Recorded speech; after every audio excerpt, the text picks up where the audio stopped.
Mahnılar sene göre yazılır, nəğmələr sene göre okunur. Ölürəm, mezarım kazılır, yoruldum. Mahnılar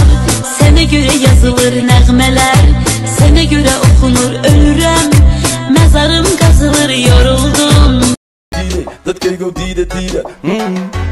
Allah dalkan yaa iskale dalkan yaa umaqa cawaanka yaa iskale ardaliga yaa ibaray daliga yaa ibaday nindankeesi dayacay tukaale oo diran oo dunida wanka haaray dadkiina ka haaray dalkan yaa iskale dadkan yaa umaqa cawaanka yaa iskale ardaliga yaa ibaray daliga yaa ibaday oo dunida wanka haaray dadkiina ka haaray dayacayaana baaday dabkaana nagu shiiday dambigayaan ka galnay dambigayaan ka galnay dayacayaana baaday dabkaana nagu shiiday dambigayaan ka galnay dambigayaan ka galnay dalkana ila gata hooyoy dooni mayno matida ila dooxo hooyoy dooni mayno ubadka ila dejo hooyoy dooni mayno dumuhu la dagaan hooyoy dooni mayno badaha lagu dajo hooyoy dooni mayno indanaysta una amro hooyoy dooni mayno sokeeya laysku diiro hooyoy